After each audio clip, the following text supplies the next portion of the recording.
Hello and welcome back to the Getting a Grip podcast. Yes, Indian Wells is finally over. It's been a Well, full don't say it week like and a that. It half. was entertaining. Well, I tell you what was entertaining was Medvedev's complaints. He Well, well probably not was. entertaining to some people, but yes, he was complaining a lot about the court surface and the conditions. But, there was that old joke of, oh, he's a hard court specialist, so he should know what a Mm, hard court's like and all that stuff. But mm. and he even mentioned it in his post match interview or whatever after the final. Give a shout out to the court and the conditions. But anyway, yeah. Two. Well, actually, the men's final was, probably not as close as many people thought. I mean, a few people tipped Medvedev because obviously he'd been on a Yeah. 19 match winning streak. So it's fair enough that you would expect him to come out on top. But the women's final was definitely a lot closer. It was a first set tiebreak in that one, and then 6-4 in the final set. Two of the giants of the game repeating their Mm, Australian Open final. I yeah. think that's quite an exciting rivalry that's developing there as well. And obviously Rybakina came through Swiatek again in the Yeah. semi-finals, Yeah. I was gonna say. like deja vu. But yeah, we're gonna follow the normal question format. So I've got 5 questions for Merlin. I'm sure he'll do a little bit better than I did last week. And how did you do, Ben? We won't talk about it. It It was the conditions. was a good. Yeah, the court wasn't right. Yeah, I couldn't quite hear the questions correctly. yeah. All right, so let's get straight into it. The first question is going to center around the women's final. So, pure and simply, I want to know in that first set, obviously it was a very close set. I want to know what the score was in the tiebreak between Rybakina and Sabalenka. That's fine. All right. Oh, no. So your options are, you were watching it at least, 10-8, 12-10, 13-11, or 14-12. 13-11. You are correct. Look at that. Easy start. I thought I might be able to catch you out with that one. Probably would have caught me out. Yes, it did go all the way to 13-11. Mm. So, normally you only have to get to 7 points. So they basically went double the distance, which is, Yeah. it was epic. Like, I remember seeing there was one winner from Rybakina where she was like off the court and she just slammed like a forehand down the line over the high Yeah. part of the net. And there was just, some absolutely like brutal hitting, but like incredible movement as well. For two very tall players to be able to move like that is Mm. just incredible. Yeah, exactly. And I think people forget as well, like when it comes to a 7 point tiebreak, the point of it is to emulate two games. So if you win a tiebreak, you've won the closer aspect of, say, winning two games, even if in a set you might not have won two straight games. So yeah, it's interesting as a sort of position to be in, which they've done that twice. So it's like they've played a 10 game set or something like that. So yeah, you realize how much tennis it is when you see the points on the board. Um, but yeah, absolutely incredible. How they outlast each other in rallies and how they can still bring out their weapons the way they do is just phenomenal. And this is why I'm so happy that the likes of them are starting to form such a rivalry, for example, because you combine that with sort of the unstoppable element that Swiatek brings as well. Like you've got some real contenders to really back and get behind. Yeah, it gives Swiatek something to think about now as well because Yeah, these players can almost overpower her. Like we saw that in the mm, semi-final with Rybakina. Like she was like pushing Swiatek back way behind the baseline, which is you like never see that. And she was dictating play, and she could like out yeah, hit her, which was yeah. So maybe it's gonna like that's a good thing. It kind of forces other players to think differently about that game, maybe employ some different tactics or develop better game plans or better shots. So yeah, it's exciting. Like a bit of consistency as well. Like hopefully, we've said before mm, this tournament, like we just need to see Rebecca kind of making a few more deeper runs in some of these like Masters events to kind of show us like that she can yeah, hang up there at the top. So yeah, it's good to see. Like we're not just going to have oh, one for player sure. at the top. Yeah. All right. So that is 1 out of 1. Second question. So this is on the men's side now. I want to know who is the youngest male player to win Indian Wells since it became a Masters 1000 event. So your options are Alcaraz, Michael Chang, Rafa Nadal, or Roger Federer. I feel like this is a trick question in the sense that there's an obvious answer. Is there? I think I'm gonna say Carlos Alcaraz, and I'll say that because I'm pretty sure it's obvious. Oh, but then again, am I thinking of the tournament? Is he the youngest now? I'm still gonna say Carlos Alcaraz. I'll be wrong on this one. I'm happy to be wrong. Final answer? Yeah. Well, it is correct. Well done. Oh, thank God. So, yes, he obviously is another year older from last year when he won Miami, and he was the youngest ever to win that one. That's what I was thinking about, yeah. Yeah, so he is still 19, though, which is crazy. He turns 20 in May, so a couple months away. Michael Chang was he was a previous holder. He was 20 years old when he won the Indian Wells Masters 1000. So, yeah, I mean, it just shows you how incredible it is what Alcaraz is doing. And again, like we said before, he'd only just come back from injury and like a month ago. Came back and won a tournament straight away, and then he obviously got to the final Rio, and then he didn't drop a set as well this week, which is again like I was going to say that's a brilliant statistic because there's only one other player that's ever done that, not dropping a set all tournament to win Indian Wells. And guess who that is? Oh, you're asking the questions now. Oh, I'm going to ask this question. Well, I think of the two main players really. I'll go with Federer, but I'm not sure. Yeah, it's Federer. It was Federer when he won it. Back in this is testing knowledge. I think it was 2017, maybe 2018. I can't remember. Oh, anyway, yeah. He was wearing a lovely green shirt throughout that tournament. Yeah. One of his nicer kits, I think. But yeah, he was unstoppable. That was like Neo Federer.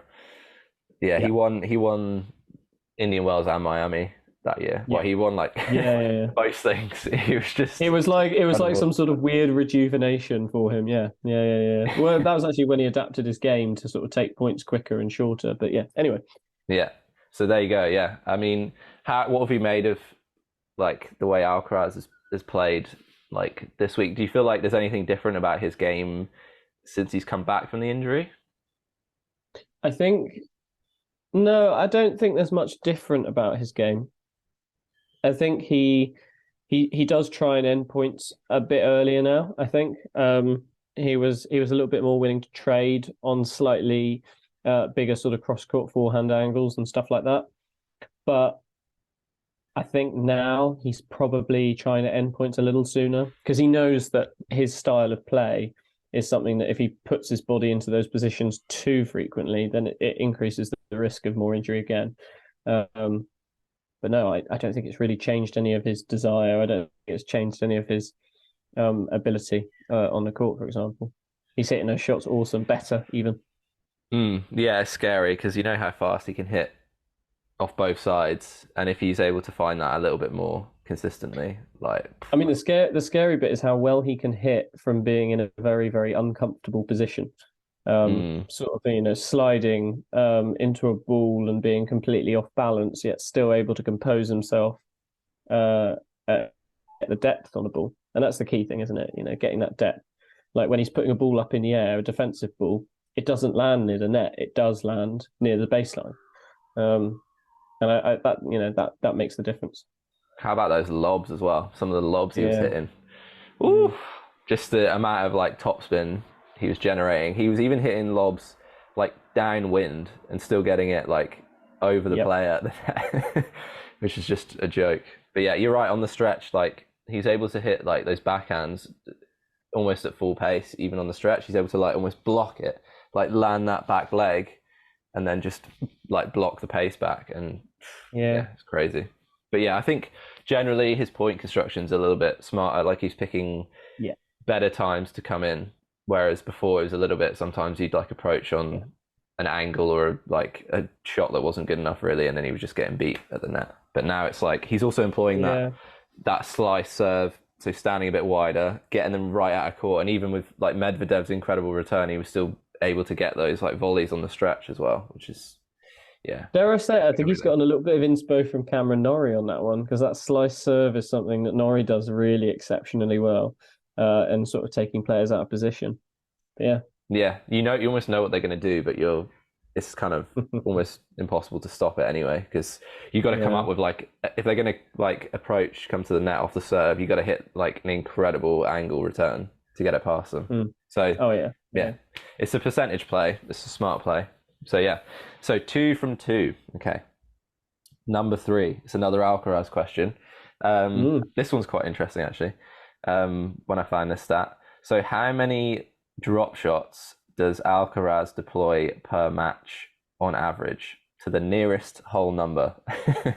So your options are 3, 4, 5, or 6.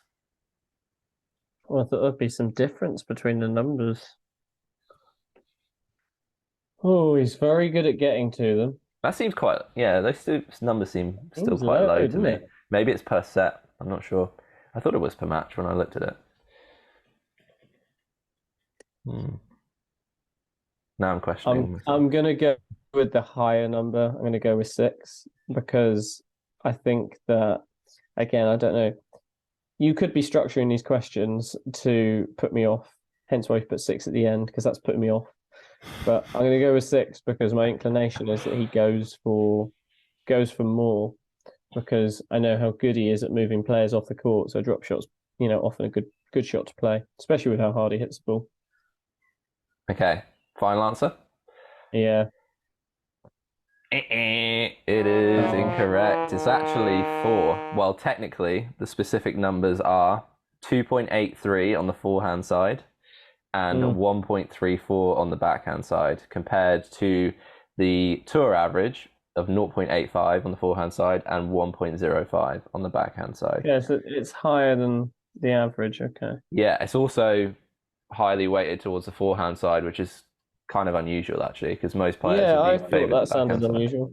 Yeah, so because it can be a little bit harder to disguise or control a drop shot off the forehand side, but like his disguise is just incredible. Like when I've been watching the last few matches, it's like you're hardly able to pick up that he's about to play that shot. He's just so quick to move from the normal forehand shape into that low kind of drive under the ball. It's incredible. But yeah, like he favors that forehand drop shot, which actually, if you're able to deploy that is seriously effective, because not many players are going to expect that. And obviously, your forehand's generally your stronger side, so you're going to be on the back foot a little bit more as an opponent.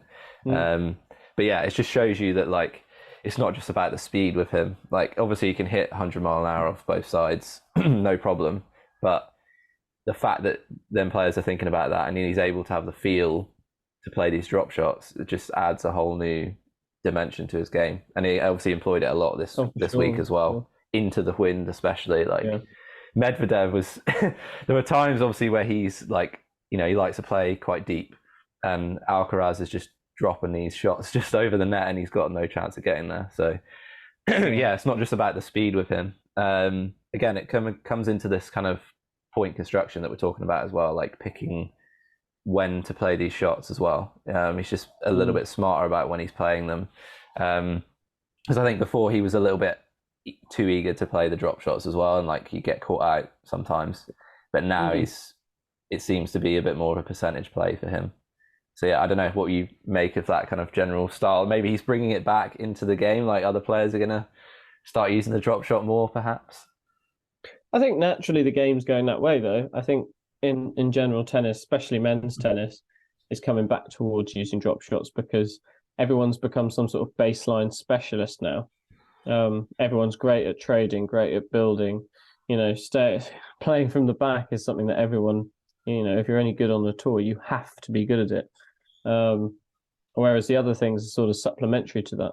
Obviously, yes, the best players, the really top players like Alcaraz now and like Djokovic normally, they're all rounders. They're capable of doing it all at a very high level. So yeah, I think it's interesting it's coming back, but I think because everyone's so used to playing so deep behind the baseline, of course, bring the drop shot in. You're gonna get a lot of 3 points out of that. Yeah, I think we're sort of moving back to this all court game, aren't we? Again. That we should be. Yeah. Yeah, yeah, which is great because then it just makes the game so much more interesting. There's so many more different shots and angles and tactics to use. Interestingly, actually, I've just seen in terms of the drop shot on clay, he obviously uses it even more. So on clay, he was using it 3.81 forehand drop shots and 1.84 backhand drop shots. So that would be closer to like your prediction of 6. So yeah, look out for that when we hit like the clay court season, the Madrid and the French Open, all those kind of ones. I think he's going to be using that a little bit more, and maybe he's taking inspiration from Rafa a little bit because Rafa did actually use that. He uses that forehand drop shot quite a lot on the clay because he obviously pushes players back with his crazy forehand, and then he's just there dinking it over the net. So yeah, interesting tactic. There we go. All right, so we're 2 from 3. The fourth question, back on the women's side. It's a very simple question, this one. All I want to know for this question is how tall is Elena Rybakina? So, how tall is Elena Rybakina? Okay. Your 4 options are 5'10", 5'11", 6 foot, or 6'1". So they're all pretty close together. So this might be a little bit tricky. I know she's tall. Yes, we've established that. Yeah. You don't get the point for that. Thanks. 6 foot speaking to me. I feel like I read that somewhere. I feel like I saw that somewhere.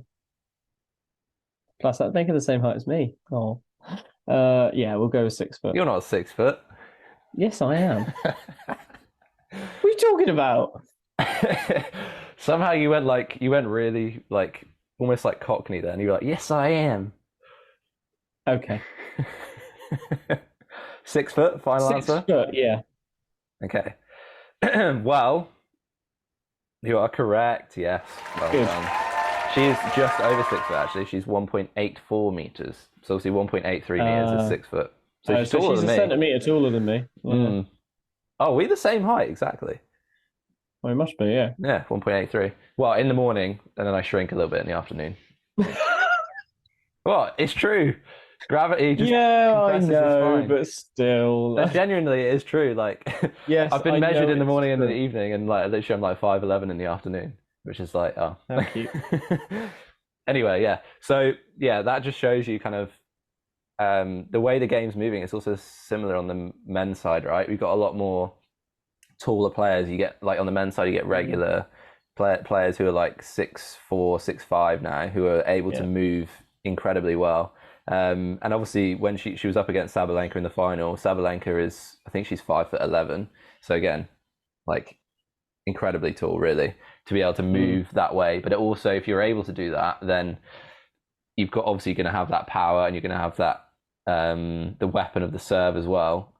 All of that coming together, makes you a pretty almost unstoppable force, really. And I think that's where Swiatek's going to have her work cut out for her against these kind of players now, because they're able to almost match her with the movement, and they've got maybe that little bit more power and a little bit, they can get a few more 3 points off the serve.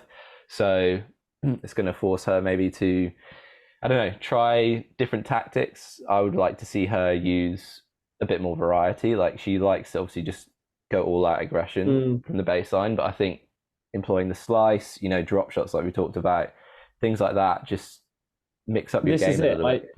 I think that the women's game is going to become more like the men's game in terms of these all-rounders coming along more, because for a long time I think that the women's game in a lot of different surfaces has become sort of baseline ability, and they're very good at coming in, but interestingly they win before they even get to the service boxes sometimes when they come in, because they're so good on the women's tour at hitting drive volleys, which is something that men are not known to be that good at. And there is a biomechanical reason for that in terms of center of gravity, women in the hips, men in the shoulders, and all that sort of stuff. But yeah, it will be interesting to see all of that work because you're going to see the games becoming so similar in a way that, and it's a good thing in terms of there will be no argument as to why would I want to watch the women's game, for example, compared to watching the men's game and stuff like that. There'll be no argument anymore because hopefully what we'll be seeing is pretty much the same thing and that same quality, which we do already, but again, it's stupid arguments. Yeah, it should hopefully bring like a few more fans into it. Like I just the last few days watching a few of those women's matches, like the Swiatek match, and then obviously the final. Like this is something that I would like pay to go and watch. Like if I was in the area wherever it's being played and stuff. Cool. Like this, incredible standard of tennis and shots that genuinely like when you hear the crowd like gasping or whatever, you're like, this is serious, like high level tennis. Yeah, exactly. And obviously similar on like the men's side and stuff. If you just listen to the crowd like during the point, it's like they're gasping like multiple times, and it's almost like I think Courier put it like pretty well when he said they're almost like on a roller coaster ride, like while they're watching these points. And again, with a bit more variety and a different game styles and stuff, you're going to see that more. You can see different shots and stuff that people maybe aren't expecting or that are just incredible to witness. So it's exciting. Okay, all right, so we are 3 from 4. Final question. So obviously we've got Indian Wells and Miami back to back. In fact, Miami Open's pretty much already started. At least the earlier rounds or the qualifying rounds have started, so it's going to be another like week and a half long event. Americans are really getting the most out of these Masters events. So what I want to know is, on the men's side, how many players have won both Indian Wells and Miami in the same year? Okay, so there's quite a few players actually. So your options are 4, 5, 7, or 9. So this is obviously in the Open era. So it was actually more than I was expecting when I was reading about this to win. Yeah, but I suppose if they're back to back and you're in good form, I suppose it's natural that you're gonna do well in both of them. So 4, 5, 7, or 9. Oh God. So try and think about good hard court players from previous years. Obviously not just the big guys, but this is what I'm thinking. This is what I'm thinking. Sorry, say the numbers again. 4, 5, 7, or 9. Oh God, this is rough. It's quite tough to work out. But it's just on the men's side. So this is from basically like 1990 onwards. Oh, for anyone that just had to listen to that was me sneezing and holding it in.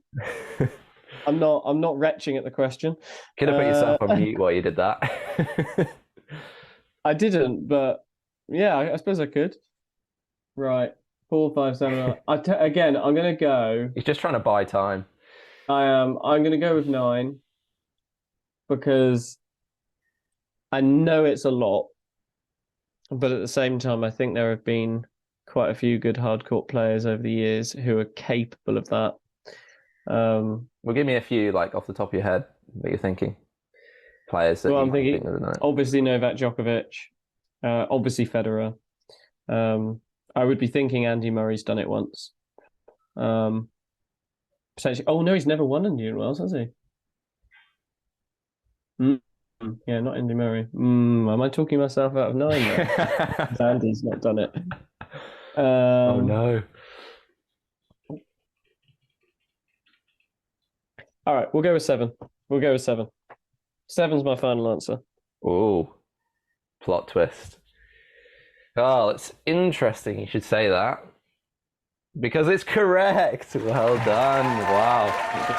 I saved you, I feel like that. Yeah, you did. Gave you those extra few seconds. Yeah, it is 7. So that's still impressive. Name me a few players that are going to be on that list. So obviously you've Djokovic and Federer.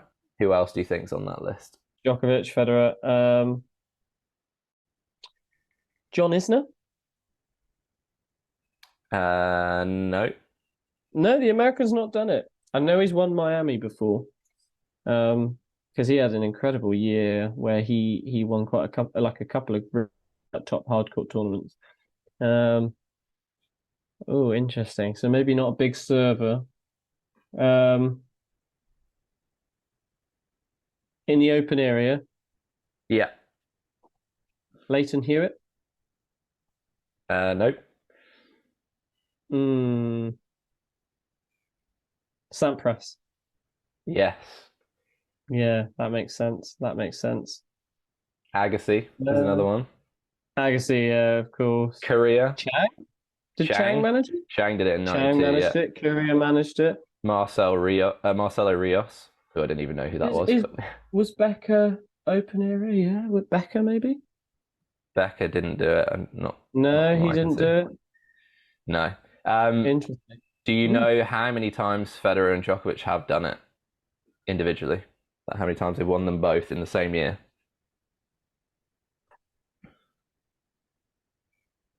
I think Federer's done it twice. Or is it more? Federer's done it 3 times. So he did it Three 05, times. 06, and then 2017. Yeah, I was thinking of 2017 and I didn't realize it was 5 and 6. And then Djokovic, I'm going to say he's 5 times. Not a bad guess. Yeah, he's done it 4 times. So 2011 was that ridiculous year where he like won everything. And then he did it 3 years, no, yeah, 3 years in a row, 2014, 15, and 16. So even in that year, that 2016 was that year Murray was like getting to number one, right? And even that year, Djokovic won both Indian Wells and Miami. So it wasn't like Murray just kind of like coasted to the number one, right? Well, we know he didn't coast to it, but like he still had a lot of competition from Djokovic. Murray, didn't it take Murray all the way to like November or something to get to number one? It was pretty late in the year, wasn't it? Or am I mistaken in that? No, he was number one for a while. Was he? It was definitely after Wimbledon. Okay. No, second half of the year at least. Yeah, it was just those two basically, like fighting it out for most things. But yeah. Yeah, there you go. So I don't know. So that leads me on to the question of, is there going to be another player on that list this year? I think it's highly likely. I think Alcaraz's form's looking quite unstoppable at the moment. Again, we've said this about Swiatek though, and she wasn't able to follow it up at Indian Wells. So, you know, we could see an upset. Well, we say an upset, but still a top player, you know, sort of taking that crown instead. Again, Miami's a little bit different. Conditions are a bit different. Medvedev will be so happy. And I think a lot of players prefer it. I think a lot of players prefer it as a hard court tournament to go. Indian Wells is a great tournament, but a lot of players seem to prefer Miami, maybe because of the conditions in terms of, you know, like weather, for example. But it's a bit quicker, right? Well, at least the court's a little bit quicker. It is a bit quicker, yeah, and a lot of them do prefer that sort of pace on the ball. But yeah, interesting. It'll be good. It'll be good to see what happens with that one. I think we've got a lot of players who we haven't talked about today who did quite well in this tournament and came close to getting through to the much stages as well. So, you know, the likes of Sinner, the likes of Fritz, you know, like they did really well, and we've not even talked about them. So, but then again, Alcaraz stealing all the headlines. King Carlos, yeah. Well, there will be no Novak again, obviously, because he's not been allowed in. So he's allowed back at Wimbledon, no? Yay! There is some sense in the world. I'm actually not happy about that because if he wins Wimbledon, he's won 8 Wimbledons, and he's level with Federer, and that just can't seem right. Like, there's no way Federer can't be having the most Wimbledon. Actually, to be fair, I'd rather he's not there as well, because then Murray might actually win, you know? No, Murray's not going to win it. What are you talking about? Way to burst my bubble, jeez. Nah, We say that. Yeah. He could genuinely win Queens, but yeah, he won't win Wimbledon. Yeah, anyway, we shall see. That's for later in the year. Yeah, it's interesting you mentioned Swiatek actually, because she has also done the Indian Wells Miami double. She did it last year Yeah. when she was on that crazy winning streak. So yeah, I mean, she's got another chance to bounce back, hasn't she? Pretty much straight away. You can look at it two ways, right? You can either be like, oh, just continue the momentum from the previous tournament, or bounce back if you've had like a bad defeat or whatever. So yeah, straight into it. That'll be the kind of the next thing we talk about. I'm sure I'll be grilled with questions about that. I'm surprised you didn't ask me about the men's doubles actually, because I think there's a bit of an interesting point to talk about there. I feel like I want to mention it because obviously I know something. The winners of the men's doubles, obviously Ebden, but his partner Rohan Bopana, 42. Like age means nothing now in terms of tennis. Like on one of the best tournaments in the world, to come through like that, playing amazing tennis. It's incredible. Wow. And again, we talk about sort of the injury things and how players are able to come back from horrendous injuries, like Murray, for example. But that sort of thing as well just goes to show how far the sport has come in terms of the science as well. Yeah, it's interesting. Obviously there's it's not as athletically demanding, but obviously like reaction time and stuff, he still needs to be at the top level. So I almost kind of like relate that to goalkeeping in football in a way. Like, you still have to maintain that reaction time, and the players are able to do it into their 40s. And obviously, like athletically, maybe not quite as demanding, but it's quite encouraging that he's still able to, be able to keep up with that speed at that age, which is, it's just incredible, really. I don't know, maybe we're going to see maybe singles players get to that. Well, I mean, Federer was already in his late 30s, right? But are we going to see, like, is Novak going to hang around till he's like 40 or something? Could be, I think if any one of them is going to hang around for longer, it's going to be Novak. I'm sure a few people will be upset about that, but haven't we seen enough of him? But that's impressive actually. I guess we'll look out for them again at Miami. See if they can continue that form. Straight into it. But obviously give us your predictions for Miami. Are we going to see anyone usurp Alcaraz in the form that he's in? Can Swiatek bounce back, find a way to beat these new giants of the game, as we call them now, Sabalenka and Rybakina?